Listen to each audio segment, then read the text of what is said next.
है और उसका चौथी आयत से लेकर हम पढ़ेंगे। वैसे तो 23 आयत तक है, पर हम उसको ब्रेक में थोड़ा थोड़ा करके पढ़ेंगे।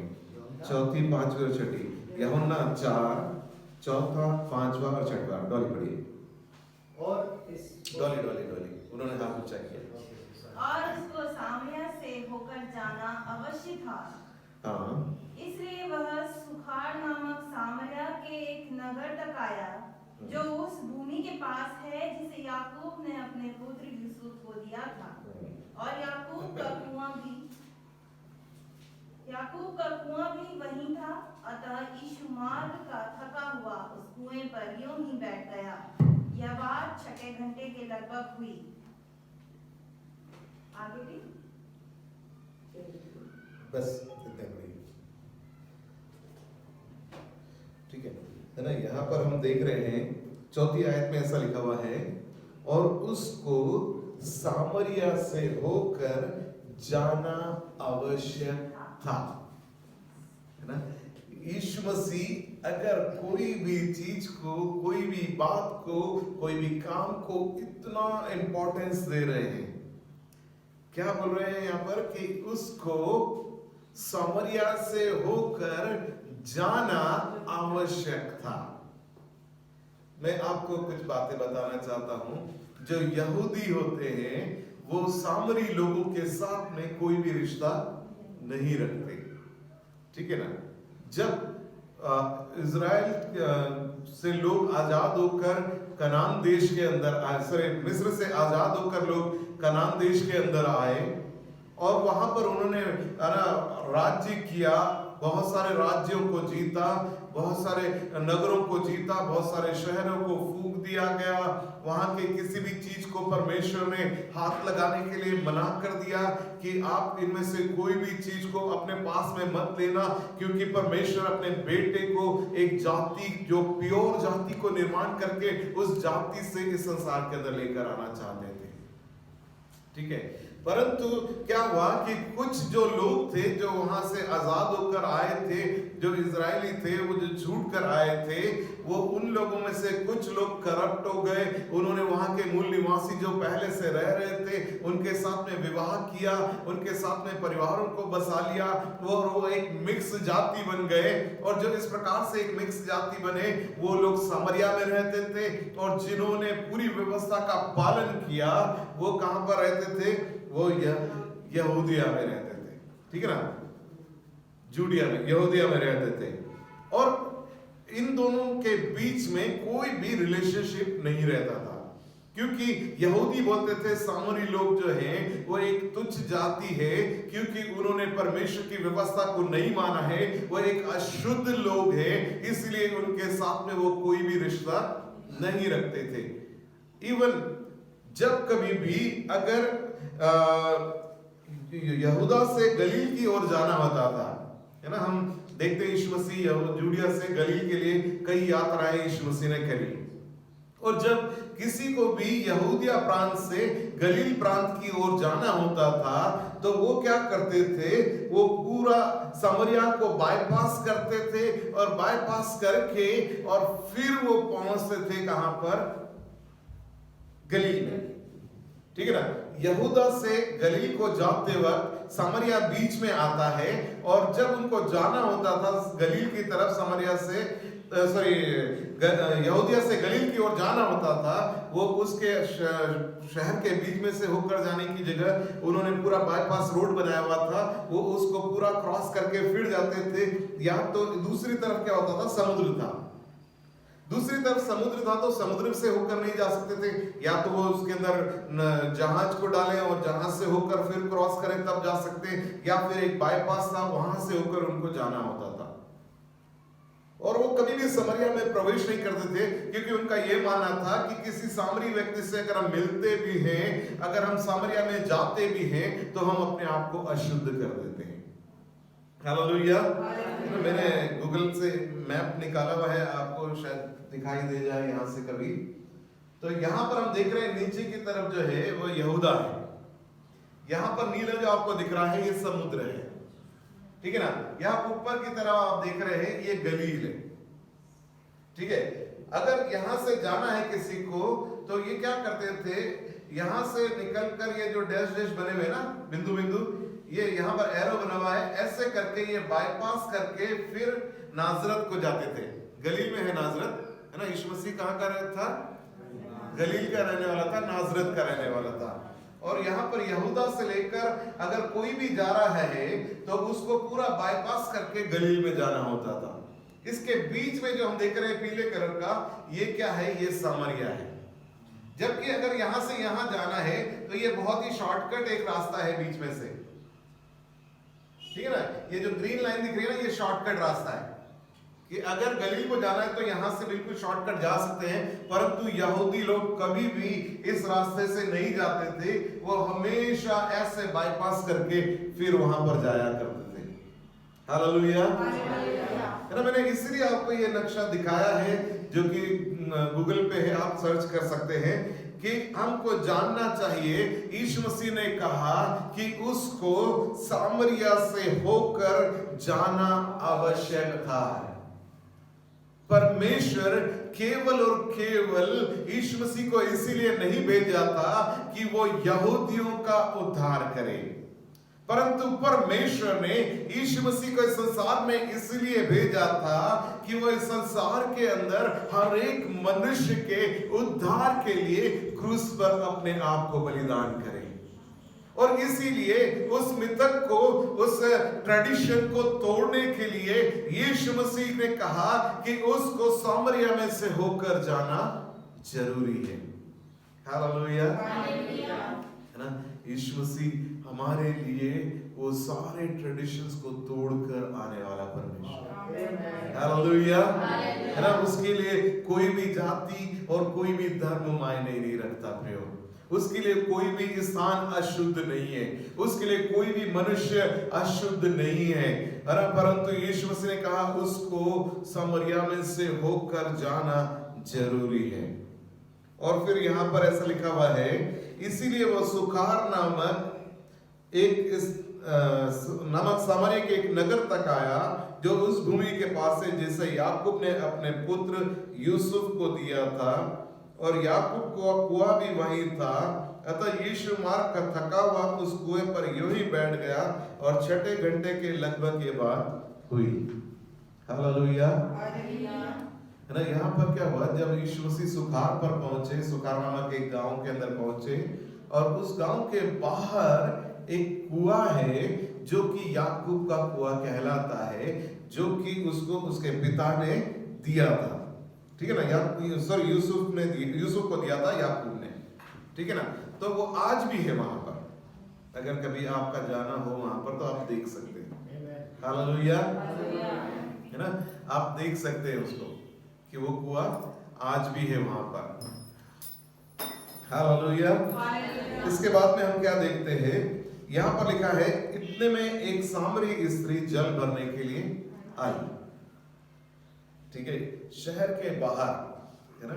यीशु मसीह क्या बोल रहे हैं, मेरा सामरिया में से होकर जाना जरूरी है। सामरिया एक प्रांत है जिसमें बहुत सारे शहर हैं, जैसे मध्य प्रदेश है वैसे ही सामरिया भी एक प्रदेश है, वैसे ही गलील भी एक प्रदेश है, वैसे ही यहूदिया भी एक प्रदेश है इजराइल के अंदर, ठीक है ना।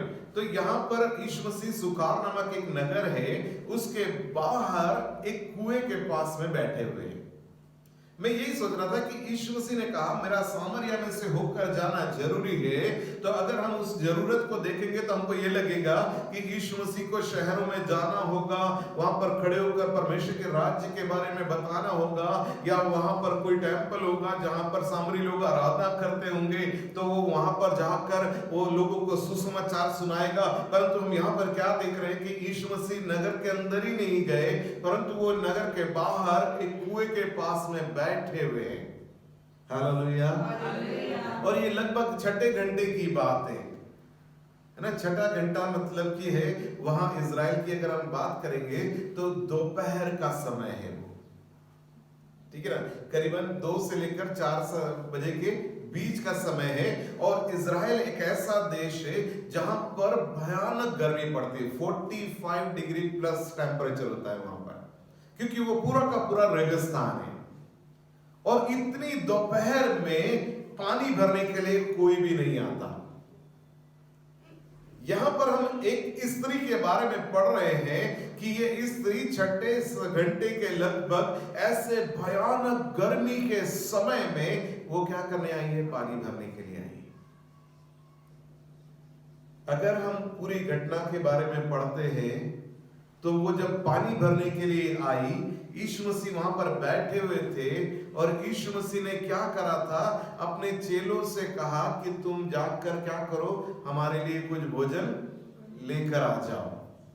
यीशु मसीह ने अपने चेलों को पहले से ही अपने से अलग कर दिया था, क्योंकि वो सारे के सारे चेले क्या थे? यहूदी थे। पहले तो वो शायद यीशु मसीह के साथ में इसी बात में एग्री नहीं होंगे कि हम सामरिया से होकर जाएं, क्योंकि उनको पता था कि हमारी व्यवस्था के अनुसार सामरी लोग कैसे अशुद्ध लोग हैं, अगर हम इस जगह से होकर जाएंगे तो हम भी अशुद्ध हो जाएंगे। और यीशु मसीह ने उस कुएं के पास में बैठकर अपने चेलों को पहले से ही अलग कर दिया, क्योंकि यीशु मसीह के लिए जो काम जरूरी था वो उस 6 घंटे पर वहां शुरू होने वाला था। हालेलुया। और वो स्त्री जब वहां पर पानी भरने के लिए आई, यीशु मसीह ने उससे एक बात कही। यीशु मसीह ने कहा कि मुझे पानी पिला। हालेलुया। और वो स्त्री इस प्रकार से कहती है कि तू तो यहूदी है और एक यहूदी होकर तू एक सामरी स्त्री से पानी कैसे करके पी सकता है? यीशु मसीह ने कहा कि अगर तू इस बात को जानती कि जो तुझसे पानी मांगता है, अगर तू उससे अपने लिए जल मांगती तो वो तुझको वो जल देता कि जिसे लेकर तू कभी भी प्यासी नहीं होती। हालेलुया। और फिर वो स्त्री ने कहा कि हे स्वामी, है ना, हमारे पिता जो क्या बोलते याकूब है, उन्होंने हमको ये कुआं दिया है और इसमें से हम बरसों से सालों से पानी पीते हुए आए हैं। क्या तू हमारे पिता याकूब से भी बड़ा है? और अगर तेरे पास में ऐसा कोई जल है तो मुझे दे, ताकि मुझे बार बार पानी भरने के लिए इस कुएं पर आना ना पड़े। हालेलुया। है ना? यीशु मसीह ने उससे कहा, अगर तू जानती कि जो तुझसे पानी मांग रहा है वो कौन है, तब यीशु मसीह ने उससे बात करना चालू करी कि जा और अपने पति को बुला कर लेकर। ठीक है ना? 16वें आयत में स्त्री ने उत्तर दिया, मैं बिना पति की हूं। और यीशु मसीह ने उससे कहा, तूने ठीक कहा, क्योंकि तू 5 पति कर चुकी है और अभी भी जिसके साथ है वो तेरा पति नहीं है। हालेलुया। है ना? ये जो स्त्री है एक भयानक पाप के जीवन में जी रही है। ऐसा एक जीवन कि वो जो सारी स्त्रियां पानी भरने के लिए रोज सुबह में साथ में आती होंगी ठंडे समय में, उनके साथ में ये पानी भरने के लिए भी नहीं आ सकती है, क्योंकि वो स्त्रियां इसको अपने साथ में रखना पसंद नहीं करती होंगी। है ना? ये ऐसे एक पाप का जीवन है इसका कि ये ऐसी भयानक धूप में अकेले पानी भरने के लिए उस कुएं के ऊपर आ रही है। ये अपने पाप के कारण किसी के सामने खड़ी भी नहीं हो पा रही है। अपने पापमय जीवन के कारण ये किसी को अपना मुंह भी नहीं दिखा पा रही है, क्योंकि हर एक व्यक्ति इसके ऊपर लांछन लगाता होगा कि ये तो चरित्रहीन स्त्री है, ये 5-5 पतियों के साथ में 5-5 व्यक्तियों के साथ में जीवन बिता चुकी है, अभी भी ये ऐसे ही एक पापमय जीवन को जी रही है। और ऐसे एक भयानक पाप से सनी हुई एक स्त्री वहां पर पानी भरने के लिए आ रही है और यीशु मसीह उससे कह रहे हैं, मुझे पानी पिला। हालेलुया। हमने 4थी आयत में पढ़ा, यीशु मसीह ने कहा उसका सामरी में से होकर जाना आवश्यक था। प्रियो, है ना, हमारे जीवन है ना शायद ऐसे ही एक पाप की अवस्था से भरे हुए हो सकते हैं, परंतु यीशु मसीह किसी धार्मिक के घर में जाने से पहले उसके लिए जरूरी है कि अगर मैं ऐसे के स्ट्रगल में से जा रहा हूं, वो मेरे पास आना पसंद करता है। हालेलुया। वो मेरे साथ में समय बिताना पसंद करता है। और क्या लिखा हुआ है वहां पर? यीशु मसीह ने उस स्त्री से जल को मांगा। पूरी बाइबल के अंदर केवल 2 जगह पर यीशु मसीह की प्यास के बारे में लिखा हुआ है प्रियो। है ना। पहला यहाँ पर सामरी स्त्री से कहा कि मुझे पानी पिला, मैं प्यासा हूं। और दूसरी बार यीशु मसीह ने क्रूस के ऊपर कहा कि मैं प्यासा हूं। हालेलुया, हालेलुया, है ना। हम निकालें गिनती की पुस्तक 5वां अध्याय, उसका 16 से 24 को हम पढ़ेंगे। गिनती की पुस्तक उसका 5वां अध्याय 16 से लेकर पढ़िए। तब याजक उस स्त्री को समीप ले जाकर यहोवा के सामने खड़ा करे, हाँ। और याजक मिट्टी के पात्र में पवित्र जल ले और निवास स्थान की भूमि पर की धूल में से कुछ लेकर उस जल में डाल दे। तब याजक उस स्त्री को यहोवा के सामने खड़ा करके उसके सिर के बाल बिखराए और स्मरण दिलाने वाले अन्न बलि को जो जलन वाला है उसके हाथों पर धर दे, और अपने हाथ में याजक कड़वा जल लिए रहे जो शाप लगाने का कारण होगा। है ना, क्या लिखा हुआ है? और अपने हाथ में याजक कड़वा जल लिए रहे जो शाप लगाने का कारण होगा। तब याजक स्त्री को शपथ धरवा कर कहे कि यदि किसी पुरुष ने तुझसे कुकर्म ना किया हो तो तू पति को छोड़ दूसरे की ओर फिर के अशुद्ध ना हो गई हो, तो इस कड़वे जल के गुण से जो शाप का कारण होता है बची रहे। परंतु यदि तू अपने पति को छोड़ दूसरे की ओर फिर के अशुद्ध हुई हो तो तेरे पति को छोड़ किसी दूसरे पुरुष के तुझसे प्रसन्न किया हो, तो याजक उसे शाप देने वाली शपथ धरा कर कहे, यहोवा तेरी जांघ सड़ाए और तेरा पेट फुलाए, और लोग तेरा नाम लेकर शाप और धिक्कार दिया करें। अर्थात वह जल जो शाप का कारण होता है तेरी आंतड़ियों में जाकर तेरा पेट फुलाए और तेरी जांघ को सड़ा दे। और वह स्त्री कहे आमीन आमीन। Hallelujah, hallelujah. ना जब मैं इसको पढ़ रहा था मेरे रोंगटे खड़े होने लग गए कि व्यवस्था कितने अंदर कोई भी ऐसे एक पाप की कितनी भयानक भयानक सजा है। हालेलुया, ना ये सेम पाप किए हुए वो स्त्री है ना। व्यवस्था के अनुसार उसको वो कड़वा जल पीने के लिए दिया जाना चाहिए था, है ना, जो शाप का कारण है। और क्या लिखा है? तेरी जान सड़े और तेरा पेट फूले और तेरी आंतड़ियां सड़ जाए। इतना भयानक एक सजा लिखी हुई है। ये जो स्त्री है ना, ये भी ऐसी एक सजा में से जाने की हकदार थी, परंतु यीशु मसीह ने कहा मेरा सामरिया में से होकर जाना जरूरी है। हालेलुया। और यीशु मसीह उस कुएं के पास में आया। यीशु मसीह को कोई प्यास नहीं थी, परंतु यीशु मसीह उससे एक जल मांग रहा है। यीशु मसीह उससे कह रहा है कि जो जल तुझको पिलाया जाना चाहिए, जो श्राप का कारण है, जो व्यवस्था के अनुसार है, कि तू जब उस जल को पिए और तेरे इस पाप के कारण तेरा जान सड़े और तेरा पेट फूले और तेरी आंखें खराब हो जाए और तू ऐसी भयानक मृत्यु में से होकर जाए, उस जल को तुझको पीने की बजाय वो जल क्या कर तू मुझको दे। हालेलुया, हालेलुया, है ना। जब यीशु मसीह ने क्रूस के ऊपर चिल्लाकर कहा मैं प्यासा हूं, वहां पर वो किसी जल के लिए प्यासा नहीं था परंतु मैंने और आपने जो एक भयानक पाप किया था कि वो श्राप का जल मुझको और आपको पीना चाहिए था। वो जो कड़वे जल के बारे में यहाँ पर लिखा हुआ है, वो कड़वा जल जो मुझको और आपको पीना चाहिए था, वो कड़वा जल जूफे को उस सिरके के अंदर डुबाकर वो यीशु मसीह को पिलाया गया और उसने उस कड़वे जल को मेरे और आपके श्राप को उसने उस क्रूस के ऊपर अपने लिए ले लिया ताकि मैं और आप आजाद हो जाएं। Hallelujah, hallelujah. मैं आज की सुबह आपसे यही कहना चाहता हूँ, प्रियो, वो मुझसे और आपसे हमारे कड़वे जल को मांगता है ताकि वो हमारे कड़वे जल को ले ले। और वो कहता है कि तू मुझसे मांग और मैं तुझको वो जल दूंगा जिसको तू पीकर कभी प्यासा नहीं होगा। हालेलुया। परमेश्वर आज की सुबह हमें से हर एक